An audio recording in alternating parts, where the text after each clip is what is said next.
Afternoon,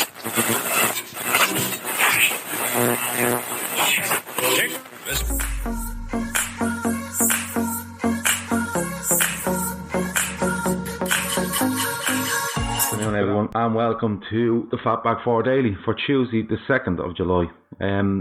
Few things to get out of the way here first. Most importantly is your sponsor for today. It's Entire Design.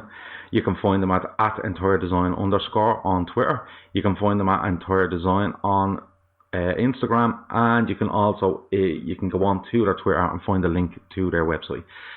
Jimmy is the guy that runs Entire Design. Absolute top bloke, really is. Brilliant designs. He's given us 2 prizes to give away now that we will give away in the next couple of weeks. But listen, get on, follow him. He does amazing artwork, Liverpool related. He's worked for a couple of Premier League clubs as well. So he's top notch. I have to say, he really is top notch. Second thing, the club was on last night. That's available for download. It's there for download. It's on Spotify. Really good show last night. There was myself, Andy, Ray Dickinson, there was James O'Regan, there was Garbrian. Good chat, about 80 minutes long. It went on for a bit further than we thought, but look, we had a lot to talk about. We were off for a month and we tried to be unbearable as possible. First things first, let's following on from last night's show on the club, there was a little discussion around left back cover, different things like who we fancy coming in, and there was one link that we seen yesterday, which was what's his name, the guy off Southampton. It's gone completely out of my head, but you know who I'm talking about. Bertrand. Now I have it. I'm with you. He's being tentatively linked, and I made a case from probably not being a bad option. He's 30 years of age, probably looking at the last big contract of his career, maybe willing to come in and do a role where he covers Andy Robertson at a bigger club than Southampton. Southampton have improved under their manager, but still you're probably looking in between 12th and 15th in the league, whereas this could be someone at a club that is vying for honours. There might be something to happen. Wanted to see what you all thought about this. You know, it's left back is a really difficult one to judge what player you'd bring in, and do you bring in youth? I've made a case before for Ryan Sessegnon. A couple of the lads last night said no, they wouldn't be into Ryan Sessegnon. They feel he's more of an attacking player than a defender. But look, again, you know, it's one of those where, like, let's be honest about it. Klopp can probably go and take a Ryan Sessegnon and turn him into a left back, really, really good left back. Gar last night sort of thought, no, he's more of an attacking player. He's not a natural defender. But look, we've seen players come in under Klopp and not be naturally this or naturally that, and it's worked for him in the end, you know. So let's see how that goes. I just wanted to see what you thought on a left back option. Sessegnon was one, Bertrand was another. I don't know. Is there a wild card out there somewhere? Just before I came online, there's a bit of rumour going around now that Neymar and Griezmann will go to Barcelona, and of course this will trigger your Dembele and your Coutinho talk. There's a big question over Coutinho. Would you take him back? I'm going to say hands up right away. I would absolutely take Philippe Coutinho back at Liverpool. You know, we've talked about it since he's left. Who would we, you know, who will we replace him with? What will we use? We haven't really replaced him, but having said that, we've gone in a different direction of how we play. So it could be one of those things that he just doesn't fit the way we play. Speaking to the lads last night, this Bruno Fernandes link seems to be a sort of player that's in a Coutinho ilk. So we are linked with him, and we are kind of looking for that type of player. Is Coutinho one you could bring back in? I don't know. Is it one of those where you could see he wants a Fernandes because of the stuff that's gone on with Coutinho? Kev O'Sullivan there says he can see Suarez leaving. He can see Suarez leaving the Barcelona. I can too. The lads were all over Suarez last night as well. I just don't know. Again, you know, we're settled up front, but Suarez is just, you know, this born winner thing. He really is. He'll do anything. He'll go to any lengths to win. You know, he really would. But you know, for me, if Coutinho's available at the right money, the rumour going around is that Barcelona still owes a big amount of money for Coutinho. If we could get that taken off a price, and it's probably looking around 60 million on top of that. I don't know. There's another comment there. Dembele seems more similar in style to what we have in attack. Would fit into the system. Absolutely. My only worry about Dembele would be his attitude. He's caused a fair bit of trouble from what I can make out at Barcelona. He's slightly injury prone, I think it's fair to say as well. But look, he's a fantastic player. We know, and listen, this isn't just hearsay. We know Klopp is a massive, massive fan of Ousmane Dembele.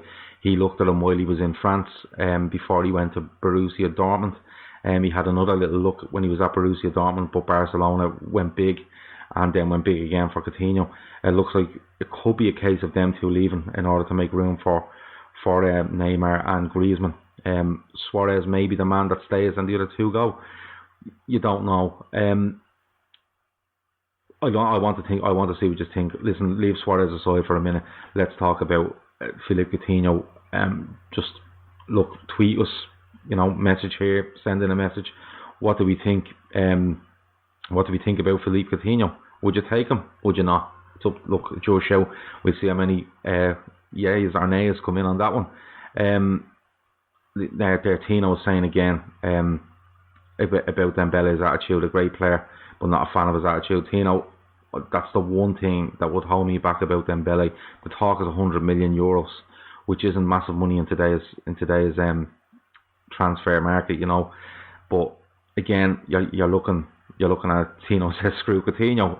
Okay, there's one no against my one yes, so it's a draw as we go along.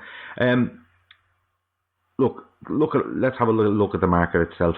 There's talk today of Harry Maguire, a bid of 70 million being torn down by Leicester from Manchester United for Harry Maguire. Supposedly Man City are in this.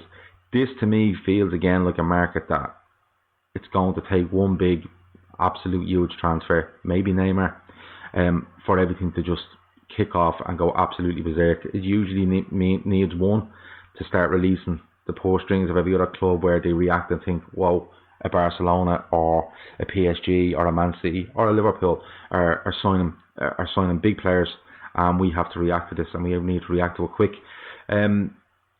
To me, it feels like that. The Harry Maguire thing, 70 million is outrageous for him, but it could be one of those that kickstarts the Premier League one. I know is it Dembele is at Spurs today over its possible £65 million move. That could be one that triggers things. Liverpool seem a bit quiet. They seem quite happy where they are, quite measured, but as well we know Michael Edwards, Jurgen Klopp and everyone else behind the scenes do their business quietly and efficiently. And listen, I don't think Liverpool will be left behind in this transfer window. I really don't. One little thing that came out today and has kind of kicked on since yesterday is Dejan Lovren. Dejan Lovren, he I don't know if he's gone down the pecking order. A couple of lads last night seemed to think that the trust issue with Klopp maybe a thing now. I said it before. He went out in December and took somewhere between 14 and 17 weeks to come back. If I could be corrected on that, but it feels about right at that. But for me, if you're letting Dejan Lovren go, you need to bring somebody in, and it would have to be a big money centre back signing, because you're going to be left with Van Dijk, excellent, unbelievable centre back, excellent injury record, always available. 8, 9 out of 10 most games. Then you've Joe Gomez, who, look, he's had injuries. They aren't niggly injuries. That he's had bad ones. I think he done an ACL or a cruciate. He fractured his leg away at Burnley. He's not injury prone, but it has happened to him, and it takes a long time to recover from these things and get back. And you've Matip, who for 7 months last season was outstanding. His track record before then was quite patchy. But I think you would need someone really dependable to go in there if Lovren leaves, because even with Lovren there, you're still, the three of them can be a bit hit and miss. So the Lovren thing will interest me. The £20 million fee that they're talking about, a little bit low in my opinion. If Harry Maguire is 70, Lovren is no way he's 20. Look, as much as we go on about Lovren and is the pros and cons of him, 20 million is not enough for Dejan Lovren. It's as simple as that, not in today's market. But look, let me know what you think. Do you think that we could go and get what centre half we could get? Gabriel last night talked about Manolas going to Napoli and Koulibaly being still there. Koulibaly is going to be 70 million. It's simple as that. Yossi says that he wouldn't take Coutinho back because of the way he left. Rotten apple. Could be the case, Yossi.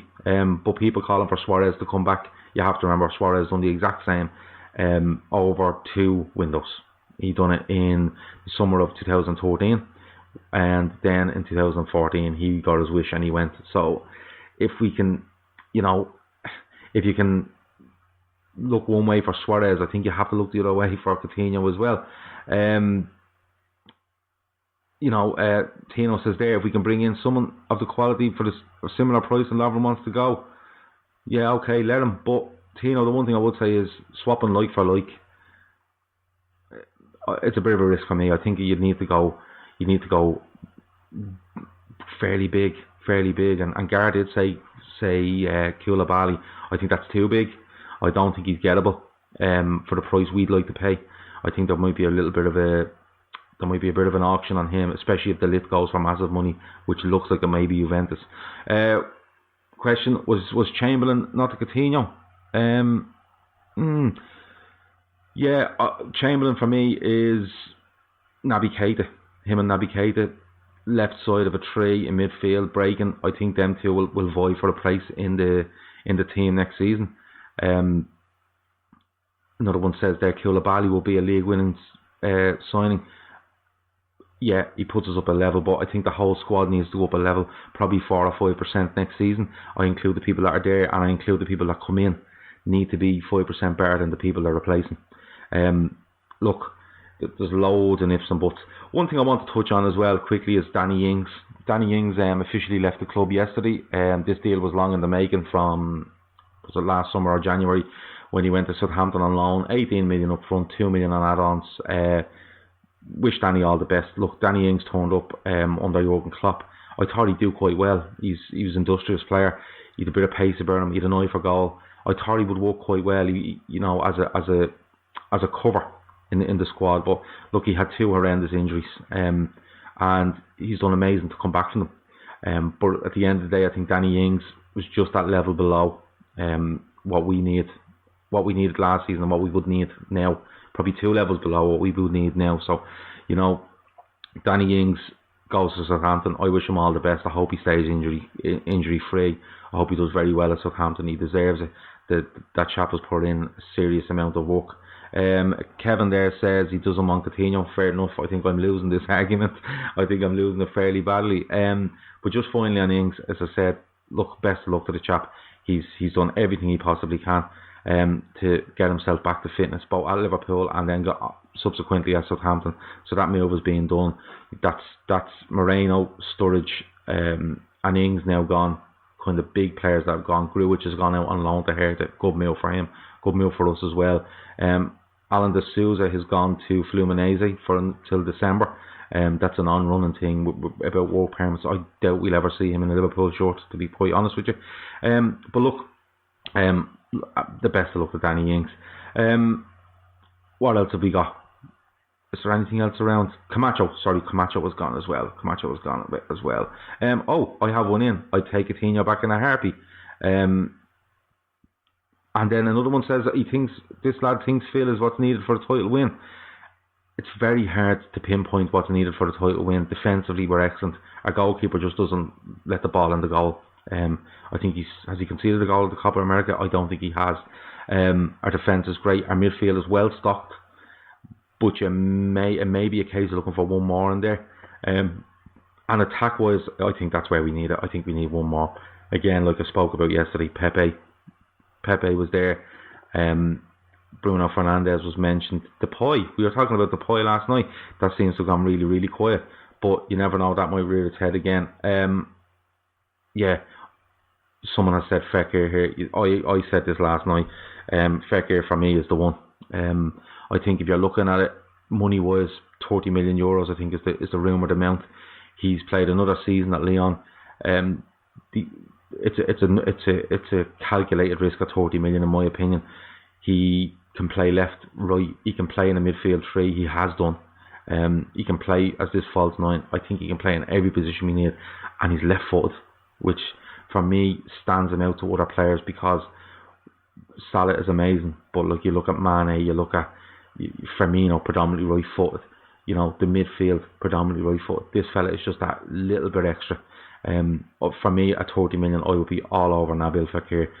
Last season, there was a lot of to and fro over why he didn't sign for Liverpool. There was videos of him apparently in Liverpool training tops, doing interviews, and then it fell apart.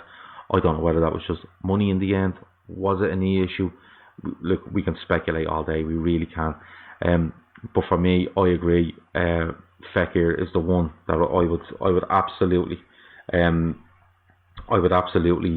be all over if we had a chance of doing that deal. Maybe again we've moved on. Maybe our style has changed slightly different. So he's not one that you can fit in as easy as he thought we could fit in last season. There's nothing really else happening today. It's a quiet enough day. We did touch on one thing last night that was quite interesting, and I just want to have a word with yourselves over it because, you know, people will listen to the download and listen on Spotify and different things like that. Watch it on YouTube, and you can get it everywhere. But one thing we touched on last night was players next season at Liverpool, the season is crucial for them. You know, whether it's to make the next step, whether it's to consolidate themselves in the squad, whether it's to be that player that goes through the roof and pushes us onto a title win.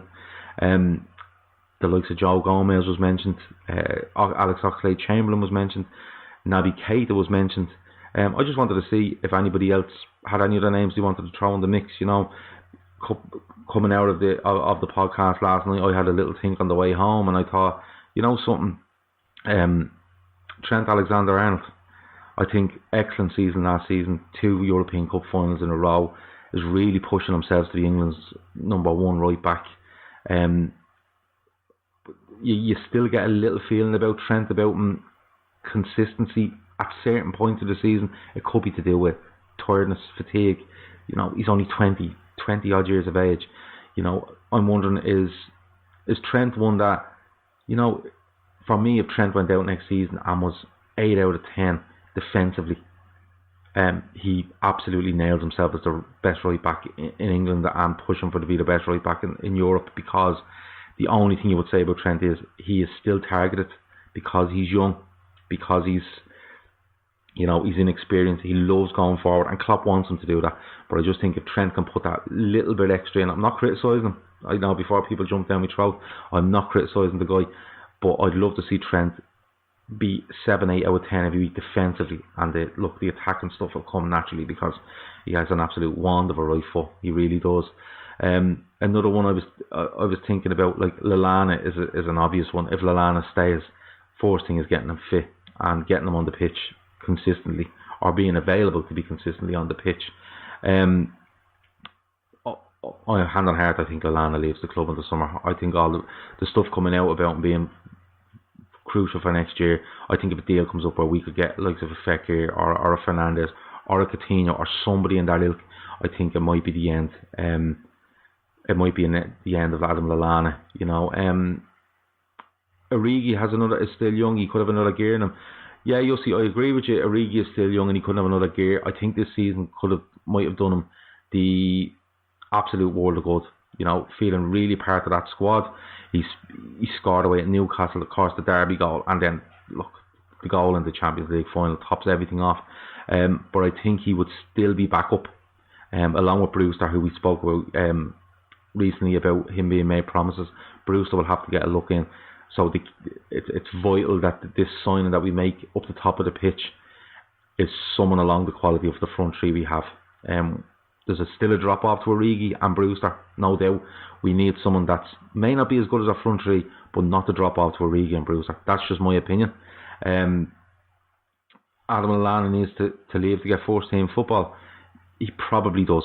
He probably does with the waiting numbers we have in midfield. I've forgotten all about Shaqiri. Shaqiri, I think, will play more than Adam Lallana. If Shaqiri can probably improve his pressing game, I think that's the one thing that's frustrated Klopp at times. Someone there says maybe Joe Gomez. For me, Joe Gomez, listen, outstanding for the first 10, 15 games of last season.